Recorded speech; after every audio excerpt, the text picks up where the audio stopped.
Right now, somewhere in the world, someone is staring at their phone, thumb hovering over your contact name, rehearsing what they're going to say. They're not just thinking about you, they're desperate. They're replaying every moment, every fight, every silence, every time they took you for granted, and they are finally understanding what they lost. And here's what no one tells you about that moment. You have more power right now than you have ever had in this entire situation. Not because you're playing games, not because you're being cold or calculating, but because something has shifted in the universe between the two of you. And if you don't understand what's happening on their end right now, you are going to waste it. You are going to let them come back into your life on their terms, in their timing, with their excuses, and you are going to repeat the exact same cycle that broke you in the first place. So stay with me, because what I'm about to share with you in the next few minutes could completely change how you navigate this second chance, how you protect yourself, how you lead with power, and how you make a decision that you won't regret 6 months from now. Let's talk about what's actually happening with them. When someone starts praying for a second chance with you, it doesn't happen immediately after a breakup or after things fall apart. That's the part people get confused about. In those early days, they're still in their ego. They're telling themselves they made the right call. They're convincing themselves that they'll be fine. They're maybe even telling their friends that they needed space, that things just weren't working, that it was mutual. They're constructing a narrative that protects them from the truth. But then something happens, and it's not always dramatic.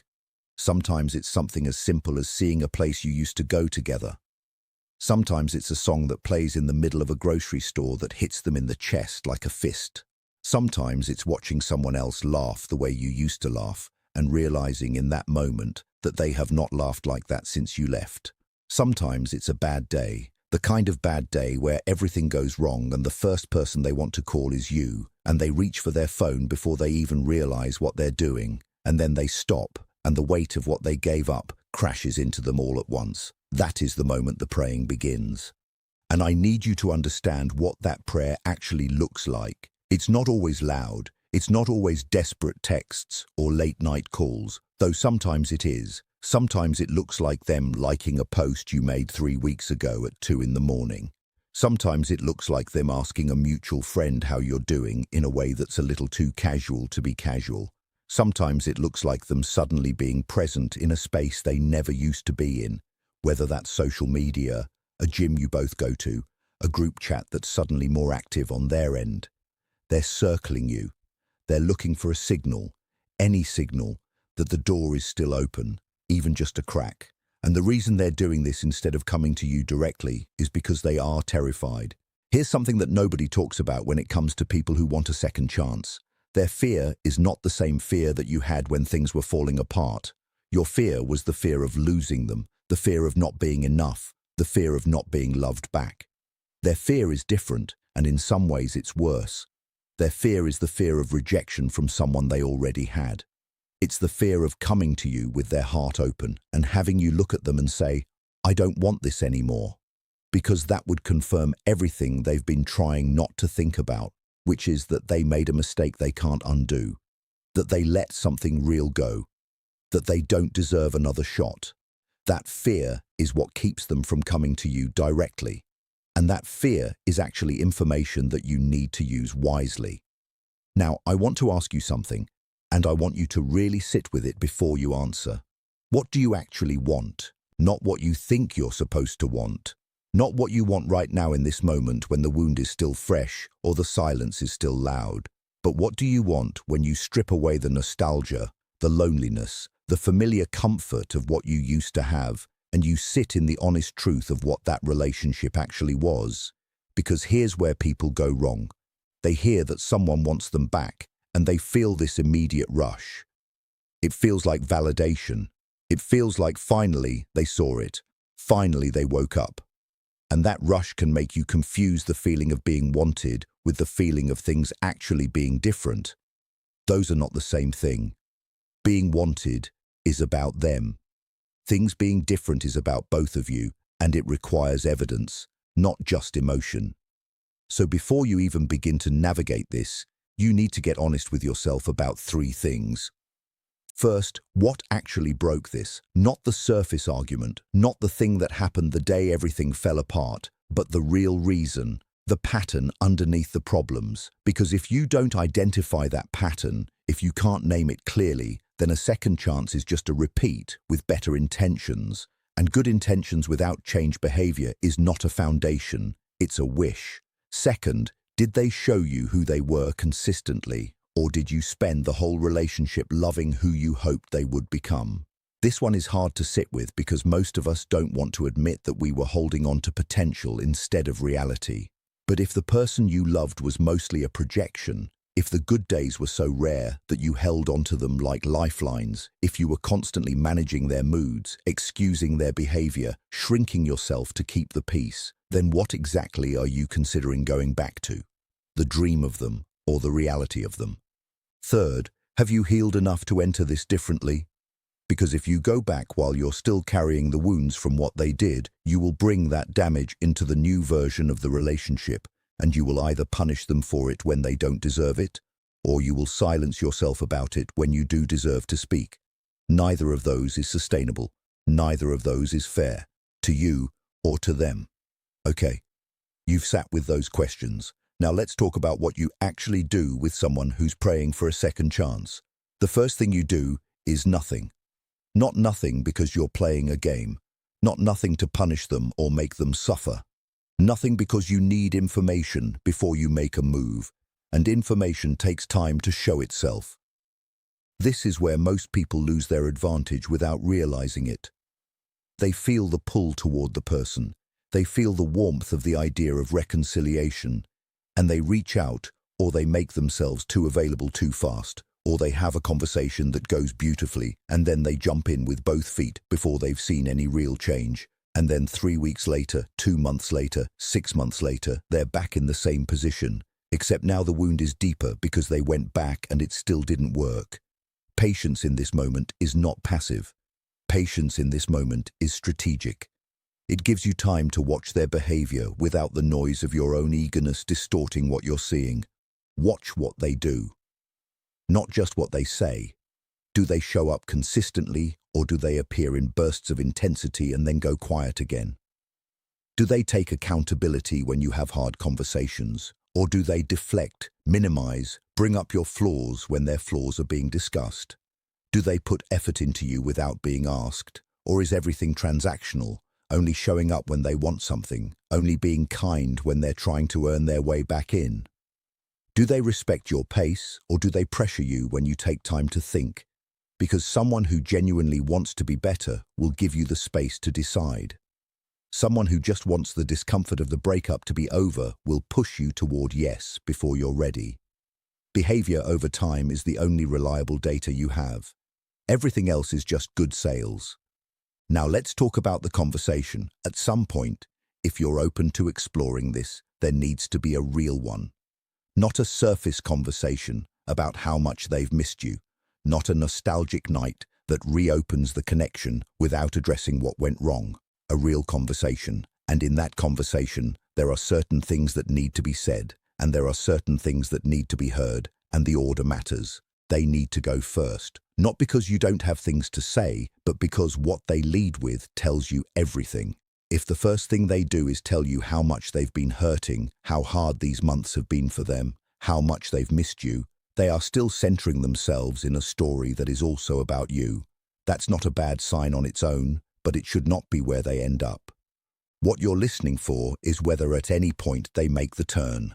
The turn from, "This has been hard for me," to, "I understand what I did and why it hurt you."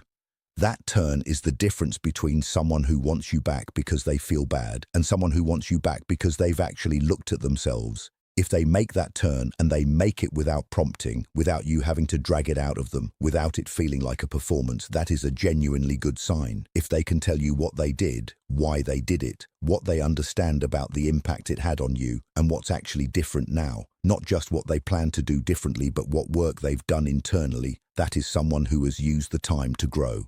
If they can't make that turn, if the whole conversation is about their pain, their realizations, how much they love you, how they know you're the one, with very little genuine acknowledgement of the specific ways they hurt you, then you are talking to someone who is still not fully seeing you. They are seeing the absence of you and they are in pain because of that absence. But that is not the same as understanding you. You deserve to be understood. That is not a high bar to set. Then you speak. And when you speak, you don't do it to hurt them, even if part of you wants to. You do it to tell the truth. You tell them what it felt like from your side. You name what you needed that you didn't get. You tell them what you walked away carrying. And then you watch how they receive it. Do they get defensive? Do they start explaining why they did the things they did as though your feelings about it are up for debate? Do they immediately pivot to asking what they can do to fix it without sitting with what you've just shared long enough to really take it in? Or do they listen? Do they let it land? Do they acknowledge the weight of it without trying to immediately make it lighter? Someone who can hear hard things about themselves and stay present with you is someone who has the emotional capacity to do this differently. Someone who gets defensive the moment the conversation becomes uncomfortable is showing you their ceiling. And that ceiling will be the thing that limits the relationship every single time things get hard. Let me tell you something about second chances that is almost never said out loud. A second chance is not a return to what you had. If you go back and you're trying to get back to who you were, the relationship you were, the dynamic you had before, you will fail. That version of the relationship is what broke. You cannot fix it by rebuilding it the same way with slightly better materials. A second chance, if it's going to mean anything, has to be the beginning of something genuinely new. Different roles, different communication, different agreements about what you both need and how you will show up when things get hard. It requires you to release your attachment to the old story, even the good parts of the old story, and agree to build a new one together from scratch with the awareness you both have now. That is a lot to ask of two people. It requires humility that doesn't come naturally. It requires the willingness to be vulnerable again in the exact situation where you were already hurt. It requires trust that neither of you has fully earned back yet, and the commitment to build that trust slowly rather than assuming it will just return because the feelings are still there. That's not impossible. People do it. There are beautiful love stories that are built in the second chapter after a painful first, but they are built consciously. They are built by two people who are not just in love with each other, but who are actively working on themselves and on the relationship at the same time. Not one person doing the work while the other one shows up for the benefits. Both people, together, consistently. And here is the most important thing I need you to hear before this is over. Whether or not you give this second chance has nothing to do with whether you still love them. You can love someone completely and still know that going back is not the right thing for you. Love is not a reason to return to something that hurt you. Love is not a reason to ignore your own growth, your own peace, your own sense of self that you've maybe just started to rebuild. Love is real and love matters, but love is not enough on its own. It never has been. If you go back, let it be because you see genuine evidence of change. Let it be because you believe the dynamic can be different and you've seen proof that supports that belief. Let it be because you want to, not because the loneliness is unbearable or because the nostalgia is pulling you back or because they asked you in a way that made you feel too guilty to say no. And if you don't go back, let that be okay too. Let it be okay that you loved someone, that you chose yourself, that you decided your peace was worth more than the comfort of the familiar. That is not a failure.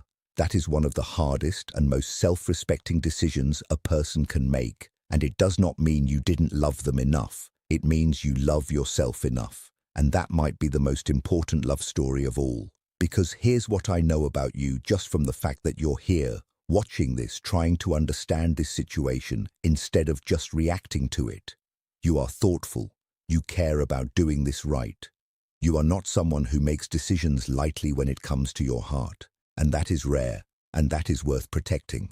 So, whether they come back with a text, a phone call, a letter, a long conversation, or just a lingering presence that tells you they haven't moved on, you now know what to look for. You now know how to hear not just their words, but what their actions are telling you underneath the words. You know the questions to ask yourself before you decide anything. You know what a real second chance requires versus what a hopeful one just promises. And you know that your peace, your growth, your sense of self is not something you owe to anyone, no matter how much history you share. You are not obligated to love anyone back into your life who hurt you out of it. But if you choose to, and if they've truly done the work, and if your gut is telling you that this time is different, and if your eyes are open instead of just your heart, then maybe this second chapter is exactly the story you've both been waiting to write. Whatever you decide, decide with clarity. Decide with your whole self. Not just the part of you that misses them. Not just the part of you that's afraid you won't find this again. But the part of you that knows what you're worth, what you deserve, and what kind of love is actually capable of lasting. And if this video helped you think through something you've been sitting with, do me a favor. Hit that like button. It takes 2 seconds, and it genuinely helps more people who are going through the exact same thing find this content when they need it most. And if you want to keep exploring topics like this, if you want to understand people, love, healing, and how to move through relationships with more power and clarity, subscribe, because there is so much more coming. Drop a comment below and tell me where you are in this, because I read them, and your story matters. I'll see you in the next one.